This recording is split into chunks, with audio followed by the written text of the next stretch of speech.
Hello students, welcome back my YouTube channel Ajay Pandey lectures में।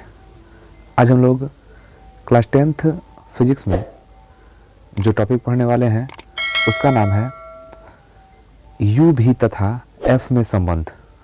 तो आज का हमारा टॉपिक है यू भी तथा एफ में संबंध। तो आइए समझते हैं कि किसी गोलीय दर्पण के लिए यू भी और एफ क्या होता है और यू भी तथा एफ आखिर किस चीज़ को हम यू भी और एफ से प्रदर्शित करते हैं। तो पहले समझते हैं कि यू भी और एफ कहते किसे हैं। तो जैसे मान लीजिए कि कोई भी गोलीय दर्पण है, हम यहाँ मान लीजिए एक अवतल दर्पण ले लिए, कोई भी गोलीय दर्पण है। अब इस गोलीय दर्पण का ये देखिए मुख्य अक्ष है। गोलीय दर्पण का क्या है? मुख्य अक्ष है। यहाँ पर इसका मुख्य फोकस होता है और यहाँ पर इसका वक्रता केंद्र सी होता है। और ये मुख्य फोकस का डेफिनेशन, वक्रता केंद्र का डेफिनेशन, ये सारा चीज़ हमने पिछले वीडियो में बता दिया है। एक बार पुनः देखिए कि यह क्या है, एक गोलीय दर्पण है। इस गोलीय दर्पण का ये ध्रुव मान लीजिए, ये मुख्य अक्ष है, इसका मुख्य फोकस है, ये वक्रता केंद्र है। और अब यदि हम इस गोलीय दर्पण के सामने किसी वस्तु को रखते हैं तो उसका प्रतिबिंब कहीं ना कहीं हमको प्राप्त होता है। जैसा कि हम यहाँ पर एक वस्तु को रख दिए तो इसका प्रतिबिंब कहीं ना कहीं हमको निश्चित रूप से प्राप्त होगा। इसका प्रतिबिंब कहीं ना कहीं हमको निश्चित रूप से प्राप्त होगा। तो देखिए हमको प्रतिबिंब प्राप्त हो गया। ध्यान से समझिएगा कि यह एक गोलीय दर्पण है, अवतल दर्पण, और इस अवतल दर्पण का जो ध्रुव है वो P है, मुख्य फोकस F है, वक्रता केंद्र C है। तो हमने एक वस्तु AB को इस दर्पण के सामने रखा है और जब हम इस वस्तु AB को इस दर्पण के सामने रखे हैं तो हमको जो इसका प्रतिबिंब प्राप्त हो रहा है A डैश B डैश, वो प्राप्त हो रहा है C और F के बीच में। अब यहाँ पर समझना है कि U क्या होता है और V क्या होता है। तो ध्यान से समझिएगा बच्चों कि ये जो वस्तु है, इस वस्तु की जो दूरी होती है उसको हम नापते कहाँ से हैं? तो ध्रुव से मापते हैं। और कोई भी दूरी इस मुख्य अक्ष पर, कोई भी दूरी इस दर्पण के ध्रुव से ही नापी जाती है। तो इस दर्पण के ध्रुव से इस वस्तु की दूरी को हम U से दिखाते हैं। किसे दिखाते हैं? U से। तो ऐसे कह सकते हैं कि किसी भी गोलीय दर्पण से जो वस्तु की दूरी होती है उसको हम U से दिखाते हैं और उस वस्तु का जो प्रतिबिंब प्राप्त होता है तो उस प्रतिबिंब की उस ध्रुव से दूरी, मतलब कि दर्पण से जो दूरी होता है उसको हम दिखाते हैं V से। मतलब ऐसा हम कह सकते हैं कि जो U होता है वो वस्तु की दूरी है और जो V होता है वो प्रतिबिंब की दूरी है। और F के बारे में आप जानते हैं कि F फोकस दूरी है। तो P और F के बीच की दूरी को फोकस दूरी कहते हैं। तो यहाँ पर हमको तीन चीज प्राप्त हुआ। देखिए, वस्तु की दूरी, इसको हम दिखा रहे हैं किससे? U से। दर्पण के सामने जो वस्तु रखे हैं उस वस्तु की दूरी क्या है? U है। और उसका जो प्रतिबिंब बन रहा है तो प्रतिबिंब की दूरी को हम दिखा रहे हैं किससे? V से। और फोकस दूरी को दिखाते हैं F से। तो फोकस दूरी के बारे में हमने पिछले वीडियो में डिस्कस कर लिया है, F। तो ये रहा हमारा U, V और F। U वस्तु की दूरी, V प्रतिबिंब की दूरी और F फोकस दूरी। अब ये U, V और F जो तीन टर्म्स आपके पास है, इनका आपसी संबंध क्या होता है? तो ध्यान से समझिएगा कि यदि किसी गोलीय दर्पण से U दूरी पर कोई वस्तु रखा गया हो और उसका प्रतिबिंब V दूरी पर प्राप्त होता हो तो सूत्र होता है 1/F equal to 1/U plus 1/V। ये फार्मूला होता है। तो ये आपका संबंध है U, V और F में। सूत्र क्या होता है? 1/F equal to 1/U plus 1/V। या ऐसे भी लिखा जाता है, कई बुक में ऐसे लिखता है 1/f equal to 1/v plus 1/u, दोनों एक ही चीज़ है। और ये जो सूत्र है, यही सूत्र क्या कहलाता है, u, v और f में संबंध। तो इसी फार्मूले को हम लोग डिराइव करके ले आएंगे कि ये फार्मूला आता कैसे है। तो डिराइव करने के लिए अवतल दर्पण के द्वारा भी इसको डिराइव कर सकते हैं या उत्तल दर्पण के द्वारा भी इसको डिराइव कर सकते हैं। तो हम इसको फिलहाल अवतल दर्पण की सहायता से इसको डिराइव करते हैं। तो आइए इसके डेरिवेशन को देखते हैं। आइए अब देखते हैं u भी तथा f का जो संबंध था, आपसी संबंध 1/f equal to 1/v plus 1/u या 1/f equal to 1/u plus 1/v। तो आइए इसके डेरिवेशन को देखते हैं। देखिए हमने एक चित्र बना रखा है। ये जो डेरिवेशन हम कर रहे हैं यह अवतल के लिए कर रहे हैं। किसके लिए कर रहे हैं? अवतल के लिए। उत्तल के लिए भी सेम सूत्र आएगा। इस सूत्र में अवतल दर्पण हो या उत्तल दर्पण हो, इससे कोई मतलब नहीं है। 1/f equal to 1/u plus 1/v, ये दोनों दर्पण के लिए सेम फार्मूला आता है। इसमें कहीं कोई दिक्कत नहीं होता है, दोनों के लिए सेम है। तो हम यहाँ पर एक अवतल दर्पण लिए हैं और अवतल पर देखिएगा हमने यहाँ पर एक अवतल दर्पण ले लिया है। इसका नाम हमने दिया है M1 M2। तो हमने क्या लिया है? एक अवतल दर्पण लिया है और इसका नाम हमने दिया है M1 और M2।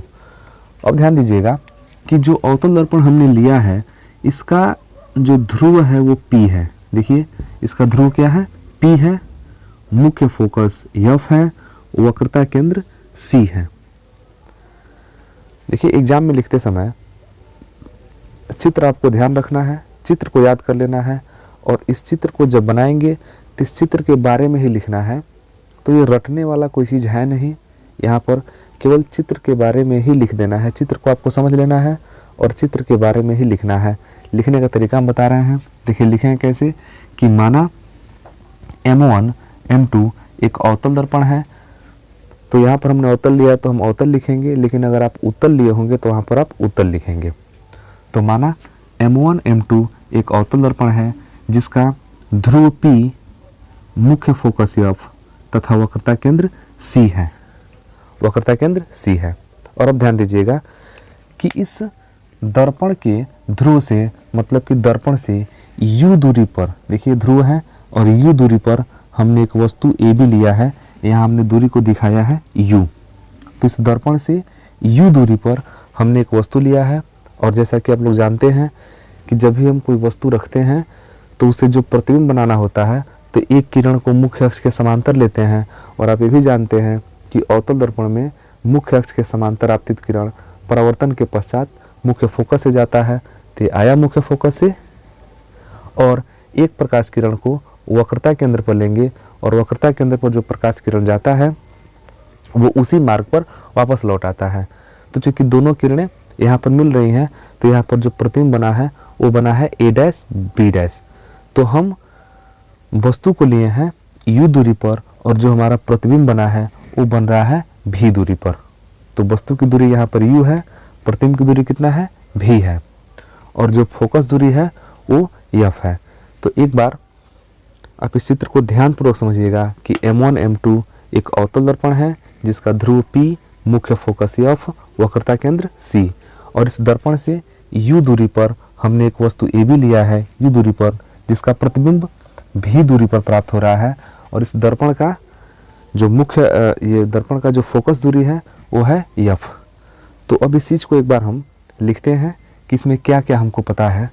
तो यहाँ पर लिखेंगे चित्र के अनुसार, चित्र के अनुसार। ध्यानपूर्वक समझिएगा। चित्र के अनुसार देखिए हमको क्या पता है? फोकस दूरी P से लेकर F तक की दूरी को फोकस दूरी, तो PF या FP लिख सकते हैं।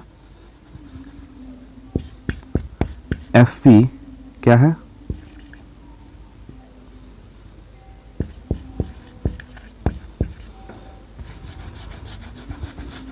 चित्र के अनुसार फोकस दूरी FP equal to F। Focus दूरी FP इक्वल टू हम यहाँ पर F ले लिए हैं। अब देखिए वस्तु की दूरी, ध्यान दीजिएगा, वस्तु की दूरी P से लेकर कहाँ तक है, B तक है। वस्तु की दूरी P से लेकर कहाँ तक है, B तक है। तो इसको हम कितना ले लिए हैं, U ले लिए हैं। वस्तु की दूरी B से लेकर कहाँ तक है, P तक है, इसको हम ले लिए हैं U। ध्यान पूर्वक आप समझिएगा, बहुत इंपॉर्टेंट डेरिवेशन है यह। वस्तु की दूरी देखिए, आपका ए भी वस्तु है और P से जो दूरी है, तो यहाँ से B से लेकर P तक की दूरी U है। और प्रतिबिंब की दूरी देखिए, तो B dash A dash B dash प्रतिबिंब है, तो यहाँ से इसकी जो दूरी है वो हमने भी लिया है, मतलब कि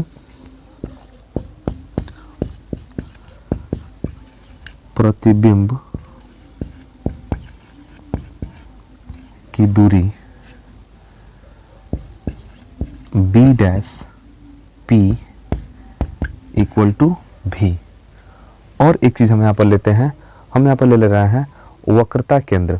तो वक्रता केंद्र देखिएगा, C से लेकर P तक की जो दूरी होती है उसको बोलते हैं वक्रता केंद्र, तथा वक्रता केंद्र CP equal to R, CP equal to R। और यहाँ पर एक चीज़ ध्यान देना होता है कि जब हम किसी भी दूरी को नापते हैं, किसी भी गोलीय दर्पण से जब हम दूरी को नापते हैं, तो सभी दूरियां उसके ध्रुव से नापी जाती हैं। जैसा कि देखिए सभी दूरी को हम कहाँ से नाप रहे हैं, ध्रुव से नाप रहे हैं।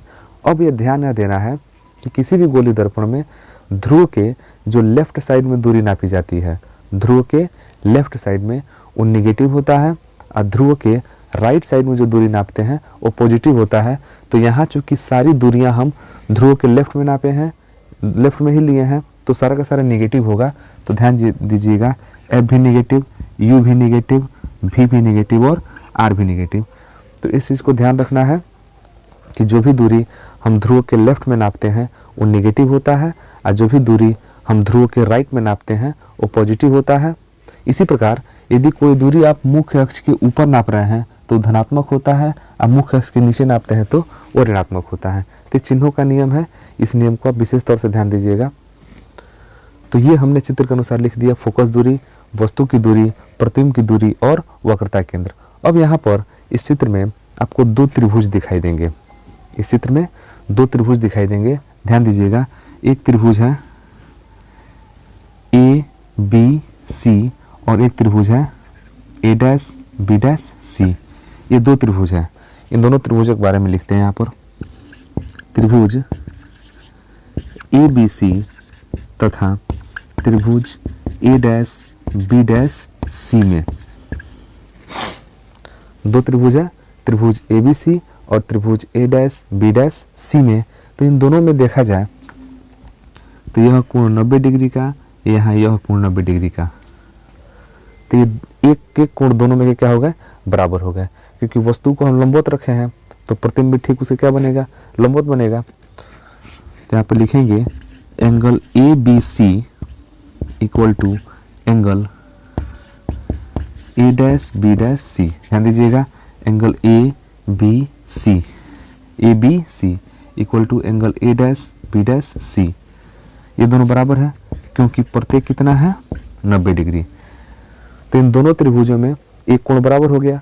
और यह देखिए, ये शीर्षाभिमुख कोण है, इसका नाम क्या है, शीर्षाभिमुख कोण।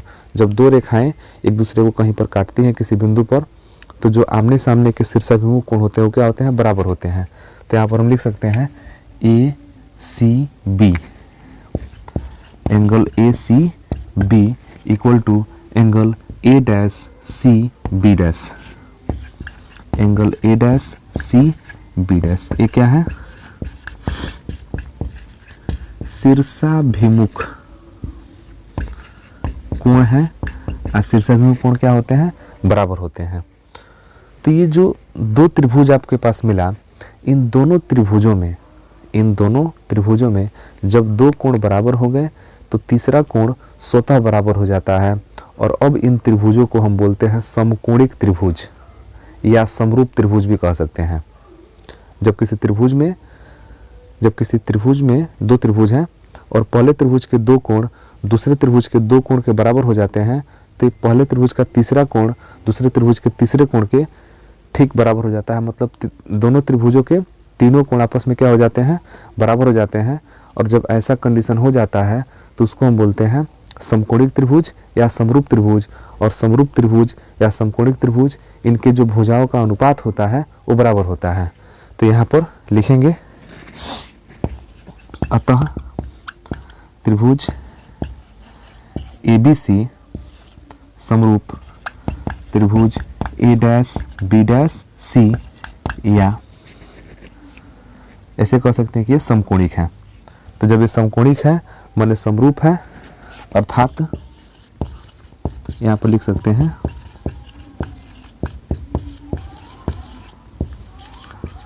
समकोणिक है। तो जब समकोणिक होंगे तो इनके भुजाओं का अनुपात क्या होगा, बराबर होगा। तो लेते हैं इनके भुजाओं का अनुपात। देखिए इसमें का AB ले लेते हैं, इस त्रिभुज का AB लेंगे तो इस त्रिभुज का लेना पड़ेगा A', B', क्योंकि संगत भुजाओं का अनुपात बराबर होता है। इसमें का AB जो है वो उसके जैसा कौन है, A', B' बराबर। अब इसमें का अगर हम BC लेते हैं तो इसमें का लेना पड़ेगा B', क्योंकि जो भुजा हम इस त्रिभुज में लेंगे ठीक उसी भुजा के संगत भुजा दूसरे त्रिभुज में लिया जाएगा। तो इस त्रिभुज का हमने लंब लिया तो इस त्रिभुज का भी लंब लेना पड़ेगा। इस त्रिभुज का अब हम आधार लेने जा रहे हैं तो यहाँ भी क्या लेंगे, आधार लेंगे। तो यहाँ पर BC जब लेंगे तो यहाँ पर लिया जाएगा B', इसको इक्वेशन नंबर 1 बना देते हैं, समीकरण 1। इसकी आवश्यकता बाद में पड़ेगी। तो एक चीज आप समझ लीजिए कि त्रिभुज ABC तथा त्रिभुज A', B', C इसमें दो कोण क्या थे, बराबर थे। तो तीसरा कोण स्वतः बराबर हो गया। तो इन त्रिभुजों को हम कहेंगे कि ये समकोणिक त्रिभुज है और समकोणिक त्रिभुज के संगत भुजाओं का जो अनुपात होता है वो बराबर होता है। तो हमने यहाँ पर लिया इसका अनुपात इसके साथ, यह वाला लंब वाला लंब के साथ, और आधार वाला आधार के साथ अनुपात ले लिया। इसी प्रकार इधर वाले त्रिभुज में भी देखेंगे तो लिखेंगे इसी प्रकार देखिए ये त्रिभुज भी, देखिए त्रिभुज कौन कौन, MNF यह त्रिभुज और A', B', F यह त्रिभुज, ये भी दोनों समकोणिक होंगे। कैसे, ध्यान दीजिएगा, ये 90 डिग्री, ये भी 90 डिग्री, एक कोण बराबर, शीर्षाभिमुख कोण बराबर। तो जब किसी त्रिभुज में दो कोण बराबर तो तीसरा स्वतः बराबर। और जब किसी त्रिभुज के तीनों कोण किसी दूसरे त्रिभुज के तीनों कोण के बराबर हो जाते हैं तो उसको बोलते हैं या तो समरूप है नहीं तो समकोणिक है, दोनों एक ही चीज होता है। तो लिख सकते हैं किसी प्रकार त्रिभुज MNF तथा A', B', F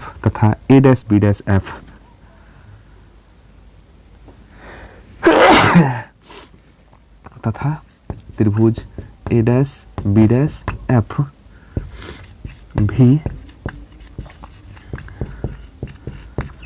समकोणिक होंगे। तो ये दोनों त्रिभुज फिर से क्या होंगे, समकोणिक होंगे। और जब समकोणिक होंगे तो चूंकि हम यहाँ पर लिखेंगे नहीं अभी इतना, हम लोगों ने यहाँ पर इसी प्रकार लिख दिया है, इसी प्रकार से काम चल जाएगा। क्योंकि यहाँ स्पष्ट दिख रहा है कि 90 है, ये 90 है और शीर्षाभिमुख कोण आपस में क्या है, बराबर है। तो त्रिभुज कैसे होंगे, समकोणिक होंगे। और जब त्रिभुज समकोणिक होंगे तो इनके संगत भुजाओं का अनुपात क्या होगा, बराबर होगा। तो अब इनका संगत भुजा कौन लेते हैं, MN। अतः MN का संगत कौन पड़ेगा, A', B', क्योंकि यहाँ पर लंब MN है और यहाँ पर लंब कौन है, A', B'। और अगर इसका हम आधार ले ले FN, तो इसका आधार पड़ेगा B', F।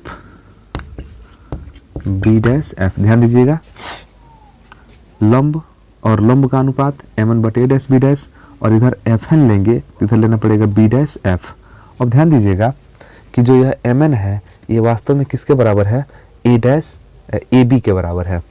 जो MN है वो वास्तव में किसके बराबर है, AB के बराबर है, क्योंकि AB तो हमने लंब डाला है, MN को तो लंब डाला है इस पे मुख्य अक्ष पे, और ये चूंकि रेखाएं समांतर हैं तो समांतर रेखाओं के बीच की दूरी हर जगह क्या होती है, बराबर होती है। तो जितना ए बी होगा उतना ही क्या होगा, एम एन होगा। तो इस एम एन के बदले में क्या लिख देंगे, ए बी, और नीचे बटा ए डैश बी डैश है ही, और यह F N equal to B dash F, समीकरण 2। अब आप समीकरण 1 और 2 को ध्यान से देखेंगे तो देखेंगे कि इसका लेफ्ट हैंड साइड बराबर है। जब समीकरण 1 और 2 में लेफ्ट हैंड साइड बराबर होगा तो उसके राइट हैंड साइड भी आपस में क्या होंगे, बराबर होंगे। तो समीकरण 1 तथा 2 से, समीकरण 1 तथा 2 से राइट हैंड साइड बराबर होंगे, मतलब कि बी सी बटे बी डैश सी और एफ एन बटे बी डैश एफ। तो ये चीज़ हमारा बराबर हो गया बी सी बटे बी डैश सी और एफ एन बटे बी डैश एफ। अब यहाँ पर ध्यान हमको यह देना है कि इसमें क्या, ये जो हमको यहाँ पर मिल रहा है इनका मान हमको पता है या कि नहीं पता है। तो देखते हैं कि कौन कौन मान पता है। तो बी सी के बारे में देखते हैं कि बी से लेकर सी तक, बी सी अभी तो पता है नहीं, चलिए बी सी नहीं पता है अभी। बी डैश सी देखिए, बी डैश सी ये भी अभी नहीं पता हम लोगों को। एफ एन भी नहीं पता है। बी डैश एफ ये भी नहीं पता है। इसका मतलब कि इन सभी का मान हमको निकालना पड़ेगा। लेकिन इसी बीच एक छोटी सी चीज़ इसमें देखेंगे कि यदि हम मान लेते हैं कि दर्पण की वक्रता क्या हो, छोटी हो। दर्पण चूंकि प्रैक्टिकल में इतना लंबा तो होगा नहीं, तो दर्पण आपका छोटा होगा। तो यदि दर्पण की वक्रता छोटा हो तो उस कंडीशन में ये जो यन होगा वो ठीक कहाँ होगा, पी के एकदम नज़दीक होगा। दर्पण की वक्रता छोटी करेंगे तो सारा चीज़ छोटा होगा, मतलब कि इधर से लंब डालेंगे तो यहाँ पर पड़ेगा, मतलब यन कहाँ जाएगा, पी के करीब हो जाएगा। तो यदि दर्पण की वक्रता छोटी हो तो एन पी के अत्यंत करीब होगा या निकट होगा। और जब निकट होगा तो हम कह सकते हैं कि जो एफ एन है वही एफ पी है, मतलब कि जो एफ एन है वो किसके बराबर हो जाएगा, एफ पी के बराबर। और जैसे ही ये एफ पी के बराबर हुआ तब हम कह सकते हैं कि बी सी बटे बी डैश सी किसके बराबर हो जाएगा, एफ एन बटे, एफ एन नहीं, अब एफ एन के बदले में क्या हो गया, एफ पी हो गया, एफ पी बटे बी डैश एफ। तो ये चीज़ हमको मिला इक्वेशन नंबर 3 के रूप में, और यही बहुत इंपॉर्टेंट चीज़ है। और इसी में हम लोग मान रखेंगे, बी सी का मान निकालेंगे, बी डैश सी का मान निकालेंगे, एफ पी का मान निकालेंगे, बी डैश एफ का मान निकालेंगे, और निकाल के रखेंगे, तब जाके हमको यू भी और एफ में संबंध मिलेगा। तो आप एक बार इसका स्क्रीनशॉट ले लीजिए।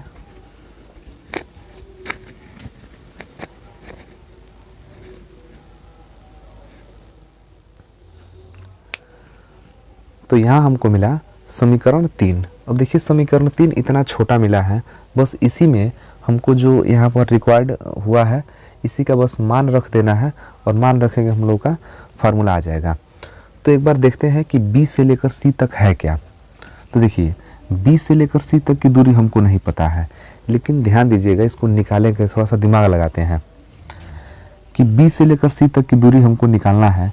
तो वास्तव में जो बी सी है वो ध्यान दीजिएगा कि बी सी अगर निकालना है तो बी से लेकर पी तक की दूरी तो पता है हमको यू, और सी से लेकर पी तक की दूरी पता ही है, वो है आर।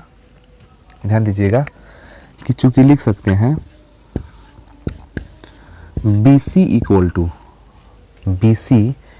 टू, वास्तव में बी सी इक्वल टू है क्या है कि बी से लेकर पी तक की दूरी पता है और सी से लेकर पी तक की दूरी पता ही है। तो इस बी सी का जो मान है, बी सी निकालने के लिए हम क्या करेंगे कि इस बी पी में से सी पी को घटा देंगे। ध्यान दीजिएगा, पूरा यहाँ से बी से लेकर पी तक हमको पता है और सी से लेकर पी तक पता ही है। तो इस बी पी में से सी पी को घटा देंगे तो क्या बचेगा, BC बचेगा, सिंपल है। तो BC इक्वल टू हम लोग क्या लिखेंगे, BP माइनस CP। ध्यान दीजिएगा, यही बहुत इंपॉर्टेंट है, इन दूरी को समझ लेना कि BC इक्वल टू लिखाएगा BP माइनस CP, और वास्तव में जो BC है उसमें BP देखिए तो BP कितना है, U है, और C से लेकर P तक की दूरी को वक्रता त्रिज्या कहते हैं, और वो होता है R, मतलब लिख सकते हैं U माइनस R। लेकिन ध्यान यह देना है कि जो BC दूरी है वो तो लेफ्ट में का है, तो जब लेफ्ट में का है, लेफ्ट में दूरी नाप रहे हैं तो कैसा रखा जाएगा, वो रखा जाएगा माइनस में, रखा गया माइनस। तो हम BC के बदले में ध्यान दीजिएगा इतना रखेंगे। अब देखते हैं कि B डैश C, तो B डैश C पर अगर हम विचार करें तो B डैश C, तो C से लेकर P तक की दूरी हमको पता ही है, R है। अब B डैश से लेकर P तक की दूरी पता ही है, V है। तो इस छोटी सी दूरी निकालने के लिए इस CP में से अगर B डैश P निकाल देंगे तो बचेगा B डैश C। तो B dash C equal to, दूरी लेफ्ट में है तो माइनस रहेगा, और घटाना किस में से है, C से लेकर P तक की दूरी R, उसमें से घटाना किसको है, V को घटा देंगे तो ये दूरी भी निकल जाएगा, तो ये भी निकल गया। अब ध्यान दीजिएगा कि BC B डैश C हो गया। FP, F से लेकर P तक की दूरी तो स्मॉल f पता है, F से लेकर P तक की दूरी माइनस F, फोकस दूरी हमने लिखा भी था, आपने स्क्रीनशॉट लिया होगा तो वहाँ देख लीजिएगा कि हमने लिखा था F से लेकर P तक की दूरी को स्मॉल f। और B डैश F देखिएगा, तो B डैश F यह दूरी है, तो B डैश से P तक की दूरी भी है और F से P तक की दूरी F है। तो हम क्या करेंगे कि B डैश P यह दूरी निकालने के लिए इस पूरा में से यहाँ तक को क्या कर देंगे, घटा देंगे। तो B dash F equal to, ध्यान दीजिएगा B डैश F, हमको यह दूरी चाहिए तो हमको ही पूरा दूरी पता है V, यह दूरी पता है F, तो V में से क्या कर देंगे, F को घटा देंगे। चूंकि दूरी लेफ्ट में है तो इसको हम क्या रख देंगे, माइनस में रख देंगे। तो ये सारी चीज़ें, ये चारों दूरी हमको मिल गया, और इन चारों को मान उठाकर समीकरण कहाँ रखेंगे, 3 में रखेंगे। तो लिखेंगे कि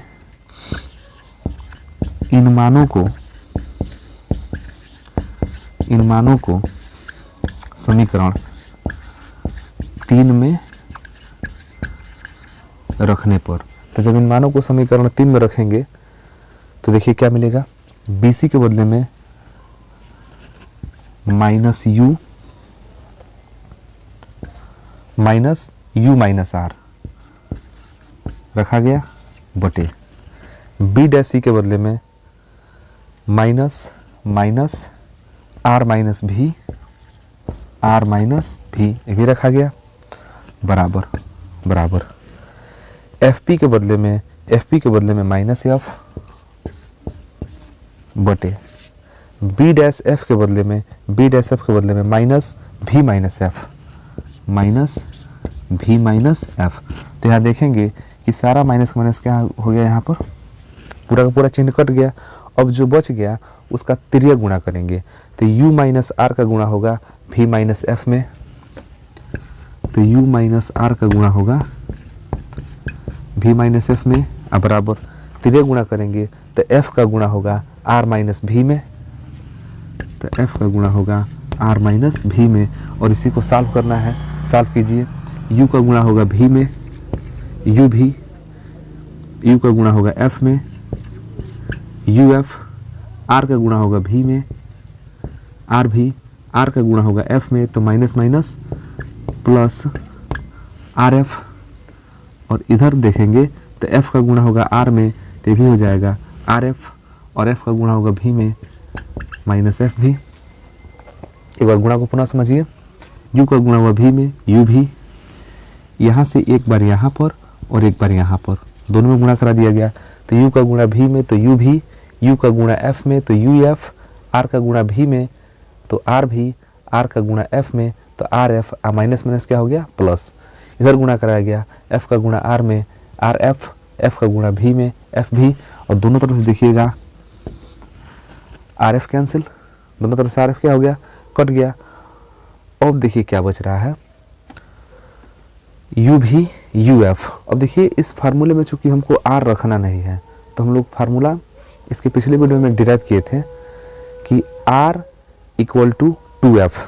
तो हम लोग चूंकि जानते हैं कि चूंकि f equal to R by 2, तो हम कह सकते हैं कि जो r होगा वो किसके बराबर होगा, 2f के। तो ये जो r दिख रहा है इसके बदले में क्या रख देना है, 2f रख देना है। तो ध्यान दीजिएगा, U V minus U F minus R के बदले में 2f और यह भी बराबर माइनस एफ भी। तो माइनस एफ भी को इधर बुला लेते हैं, प्लस एफ भी, उधर क्या हो गया 0। तो you V minus U F minus 2f भी में से एक एफ भी प्लस में है तो घट जाएगा, माइनस 2f भी प्लस एफ भी। तो माइनस 2f भी है प्लस एफ भी है, एक माइनस में है एक प्लस में है तो घटेगा, और माइनस वाला बच जाएगा एफ भी इक्वल टू 0। अब यू भी को छोड़ देते हैं, अब बाकी दोनों को उधर भेज देते हैं। U V equal to minus U F गया तो plus U F, minus F V गया तो प्लस एफ भी हो गया। ये हो गया, दोनों माइनस उधर भेज दिए, प्लस हो गया, इधर यू भी बच गया। अब दोनों पक्षों में यहाँ पर ध्यान देना है, यू भी एफ से भाग करेंगे। तो यू भी एफ से दोनों पक्षों में भाग देने पर, ये ट्रिक याद रखना है कि जब यहाँ तक आप पहुँच जाएंगे तो इन दोनों पक्षों में यू भी एफ से भाग करेंगे। तो भाग कीजिए, यू भी बटे यू भी एफ बराबर यू एफ बटे यू भी एफ प्लस एफ भी बटे यू भी एफ। देखिए क्या क्या कट रहा है, यू भी से भी कट गया, यू एफ से यू एफ कट गया, एफ भी से एफ भी कट गया, तो बचा क्या 1 by F equal to 1 by V, और वहाँ से बच गया प्लस 1 बाई यू। यही आपका फार्मूला आ गया, 1 by F equal to 1 by V plus 1 by U, या इसको ऐसे लिख सकते हैं 1 by F equal to 1 by U plus 1 by V. तो ये रहा हमारा यू भी और एफ में संबंध अवतल दर्पण के लिए। तो आप इसका स्क्रीनशॉट ले लीजिए।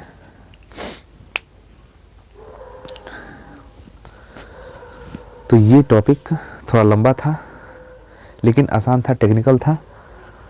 डेरिवेशन इसका बहुत अच्छे से किया गया, थोड़ा टाइम लिया गया, लेकिन डेरिवेशन उम्मीद है कि समझ में आया होगा।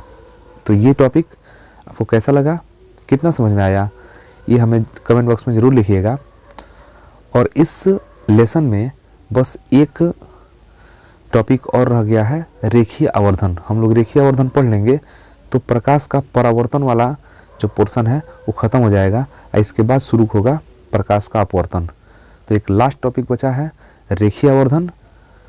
तो वीडियो काफ़ी लंबा ना हो इसलिए उस टॉपिक को हम लोग अगले वीडियो में डिस्कस करेंगे, और उसके बाद से हम प्रकाश के परावर्तन का जो चैप्टर है इसको समाप्त करेंगे, और फिर हम लोग शुरू करेंगे प्रकाश का अपवर्तन। तो ये कैसा लगा आप हमें कमेंट बॉक्स में ज़रूर लिखिएगा, और फिर मिलते हैं अगले वीडियो में रेखीय आवर्धन नाम के उस नए टॉपिक के साथ। तब तक के लिए धन्यवाद।